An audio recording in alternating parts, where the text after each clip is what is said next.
The Great Replacement Theory Explained. A little bit ago, I did a video talking about how one of the characteristics of your fascism is this idea that the fascists and the people in the country are going to be replaced by people, most specifically white supremacists who are scared that the white supremacists are going to be replaced by black and brown people. So we're going to talk a little bit more about what the Great Replacement Theory is.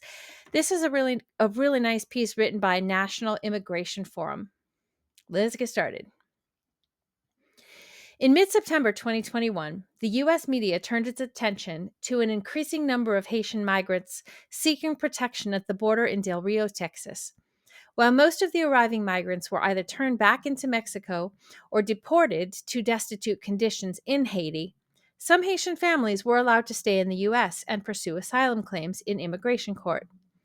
On September 22nd, cable television host Tucker Carlson provided his own theory as to what was happening at the border. In a segment titled, "Nothing About What's Happening is an Accident," which is also one of the characteristics of fascism, is this idea that nothing's an accident and that there's this secret cabal that's pulling all the strings. Carlson said that current U.S. border policy is designed to change the racial mix of the country.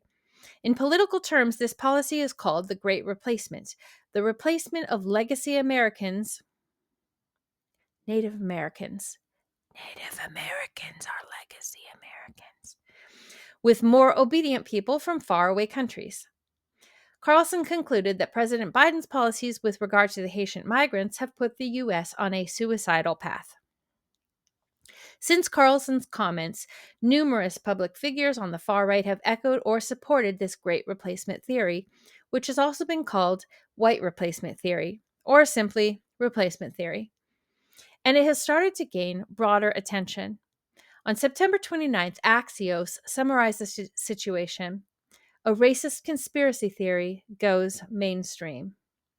Several more moderate conservatives have criticized the theory for being anti American and for its roots in white supremacy, including former President George W. Bush and former Reagan administration official Linda Chavez. But what exactly is the Great Replacement Theory? Where did it come from, and how is it being used today? What are the implications of its growing popularity? What is the Great Replacement Theory? The Great Replacement Theory, in simple terms, states that welcoming immigration policies, particularly those impacting non white immigrants, are a part of a plot designed to undermine or replace the political power and culture of white people living in Western countries.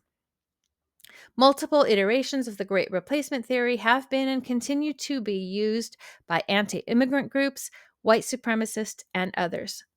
Prominent iterations include rhetoric of invasion. The theory often uses martial and violent rhetoric of a migrant invasion that must be stopped before it conquers white America. Voter replacement.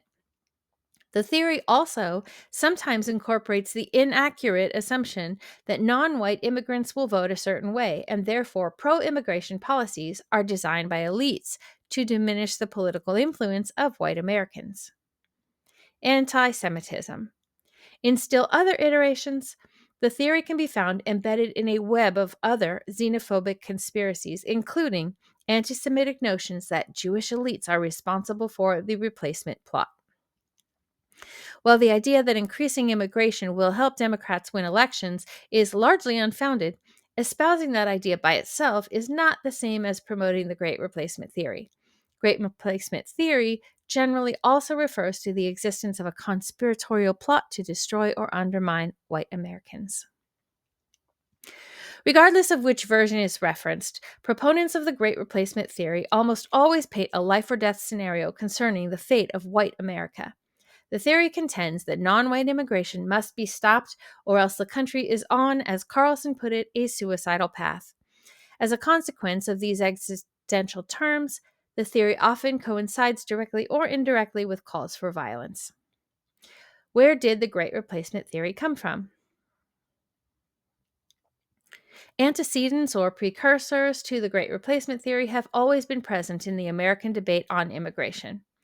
Recognizing this broader history, we can trace the replacement theory's modern use from French nationalist authors to fringe alt right xenophobes, and on to its introduction into more mainstream channels.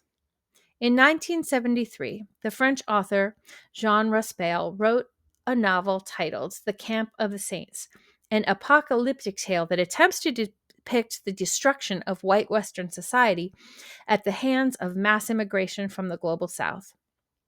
Raspail's novels took hold among American white supremacist and anti-immigration groups in the 1980s and 1990s, and remains a touchstone today for prominent anti-immigration hardliners such as Stephen Miller and Steve Bannon.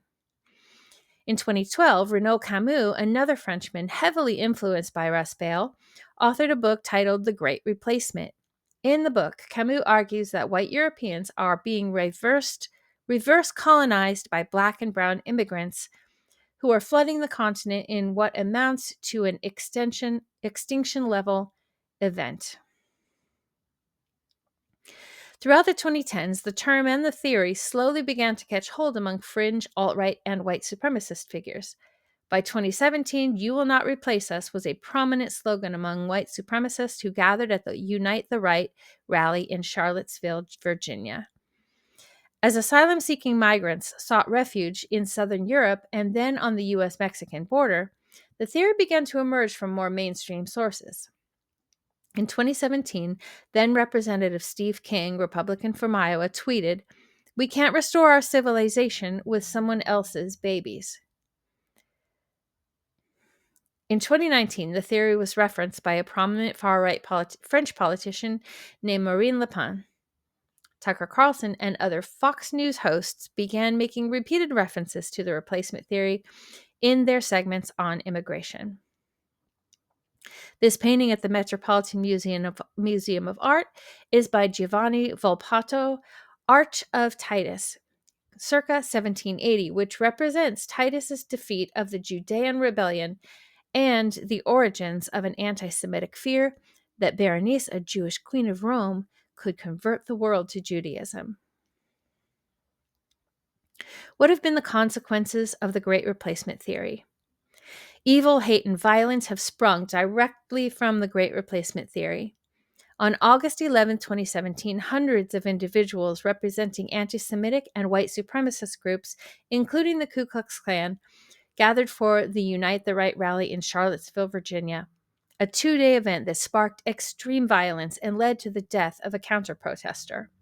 The extremists kicked off the rally by referencing the Great Replacement theory, chanting, "You will not replace us, and Jews will not replace us."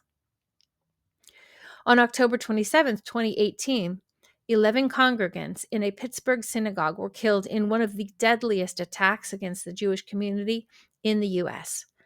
The shooter's belief in the Great Replacement theory precipitated the attack, and he believed that HIAS, a Jewish American nonprofit organization that provides aid and assistance to refugees, was working to bring invaders in that kill our people. On March 15, 2019, 51 people were killed in consecutive terrorist attacks on mosques in Christchurch, New Zealand. The shooter's manifesto repeatedly and directly referenced replacement theory. Its title was The Great Replacement. On August 3, 2019, 23 people were killed in a mass shooting at a Walmart in El Paso, Texas. The terrorist targeted Latino shoppers, and his manifesto referenced the Great Replacement theory and fears of a Hispanic invasion of Texas. The manifesto also listed the Christchurch shooter as an inspiration.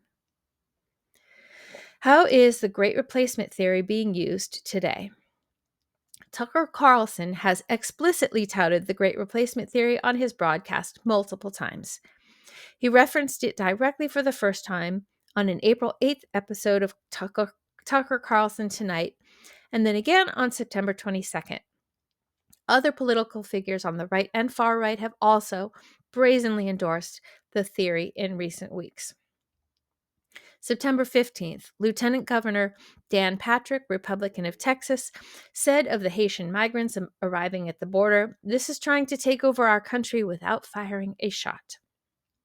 September 23rd, Conservative activists and radio host Charlie Kirk said on his show that the Biden administration's immigration policy is about bringing in voters that they like and honestly diminishing and decreasing white demographics in America. September 24th, Representative Brian Babin, Republican of Texas, endorsed the theory, stating, "They want to change America. They want to replace the American electorate with third world immigrants that are coming in illegally." September 25th, Representative Matt Gaetz, Republican of Florida, tweeted, "At Tucker Carlson is correct about replacement theory as he explains what is happening to America." Many other prominent figures, including former President and current President Donald Trump, have used the related rhetoric of a migrant invasion. And these Haitian immigrants that were talked about earlier in this essay were the very target of Donald Trump's eating the dogs and eating the cats rhetoric. Sickening, racist, xenophobic, and paranoid. It is tempting not to engage with a conspiracy theory so wrapped in xenophobia, and extremism.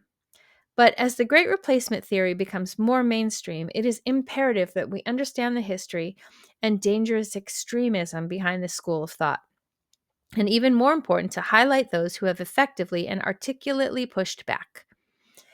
In response to Carlson's September segment and Gaetz's support, conservative commentator and National Immigration Forum senior fellow Linda Chavez called the Great Replacement theory what it is: sickening, racist, xenophobic, and paranoid.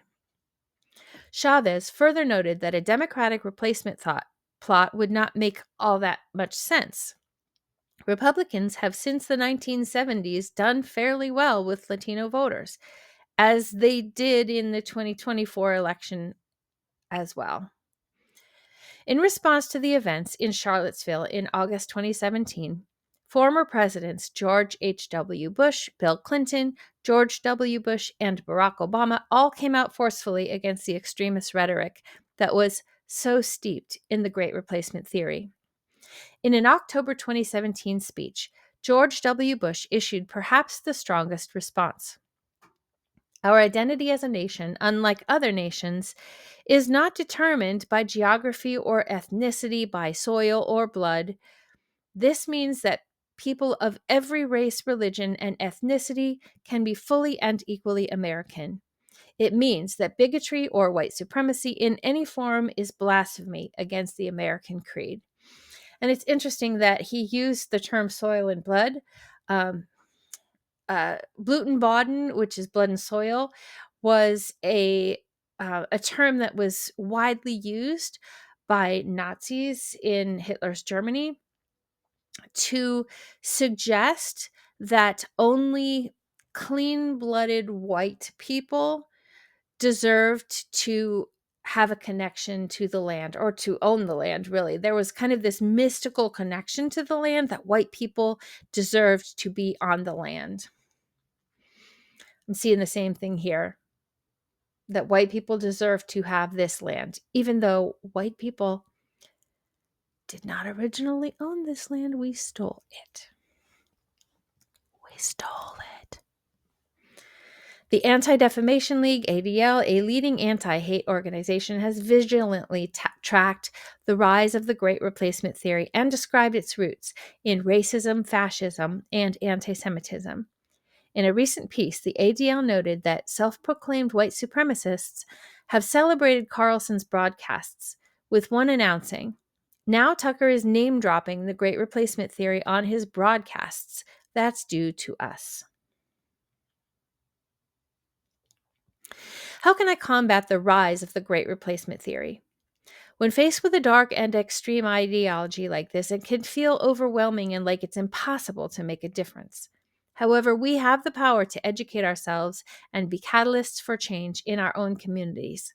Here's where we can start. Learn more about the history. Read through this resource, visit the library, or use the internet to find information from fact-checked and trusted sources and researchers, about the history of nativism and extremism in the United States and efforts to combat them. And congratulations if you've stuck with me this far. You are on your way to learning more about the history. Help others understand where statements and theories like these originate. Share this resource and talk with your loved ones and friends. Now, I had for a really long time last year, as this election was drawing near, I was having a hard time engaging in these conversations with my adult children. We have dinner every Tuesday. And on Tuesdays, Tuesday dinner is for all my kids, all their friends, all my friends. Whoever wants to show up for Tuesday dinner can come. But please let me know ahead of time if you're planning to be there. But at dinner, I really tried hard to avoid talking about politics because I knew that it made my adult kids uncomfortable. However, since the election and more recently since the inauguration, I've just had to add politics to the dinner table conversation. And it's not even about politics, it's about the humanitarian efforts that we can engage in to combat this kind of racism, misogyny, homophobia, transphobia, and ableism. And so I make a very intentional point of allowing the over the meal conversation to just be whatever it's going to be. But you better believe that once dinner is over and I've put out the ice cream, we are talking about politics, about humanitarian efforts to combat all of these things. So don't be afraid to talk to your friends and loved ones about it. I think we're well past the time where we can afford the luxury of remaining silent. Amplify the voices of those who have spoken out against theories like this. Share speeches, quotes, and articles that push back against this ideology and outline why it's so dangerous. One of the things that you can do is to follow content creators that are amplifying this pushback, this message of pushing back. I particularly appreciate AOC. One of the things that she has been explicit in doing and has recently gotten in trouble for, but she's not afraid of trouble, is educating uh, immigrants and U.S. citizens on what their rights are if they are faced with ICE raids. Now, she's gotten a lot of heat for this, but it is in her free speech rights to educate Americans. So she's doing it. So I absolutely respect her for that. And I am incredibly impressed that she has the courage to do this in the face of this current climate. Ask questions. When faced with a public official or community member who continues to share thoughts that fall along these lines, ask them, yourselves, and others questions about where they're getting their information, what proof they have to back up their statements, and more about where their theories come from.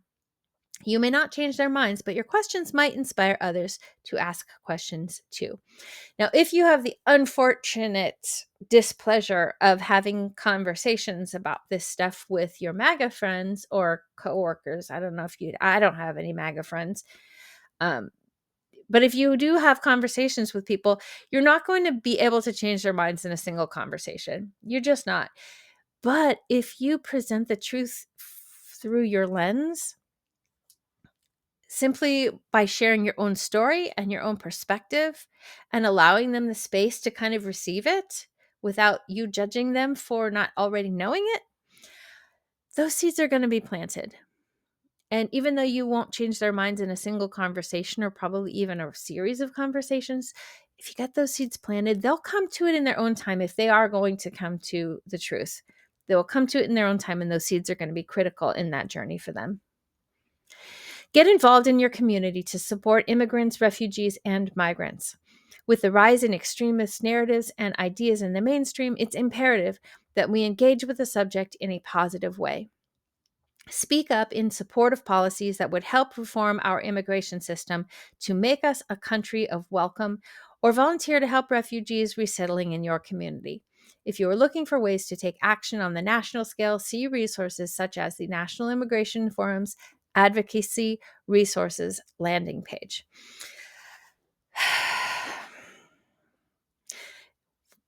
we're in really difficult times right now.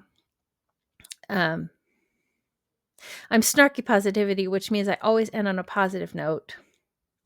And even though these are difficult times, my positive note is this: there are a lot of people and powerful people and masses of people that are pushing back against this. Even though this rhetoric and this ideology has become so mainstream, and it's just like oozing, permeating our government right now, they are not the only voices, and there is a lot of pushback. And so the positive note is this: is we continue to educate ourselves, and we continue to do the work, and we continue to fight for human rights. We will push back against this. We will come back. We will come back from this. It's going to take a little while. It's probably going to hurt a lot more before it gets better. But none of the fascist regimes of the past have endured. And this kind of hate and just this disdain for humanity, it can't endure. I am a firm believer that justice and equity and peace will always prevail, especially if we're willing to do the work. So, thanks for sticking with me. If you enjoy this content, please subscribe. I'm working to build up my subscriber base. I'm Snarky Positivity. Okay, bye.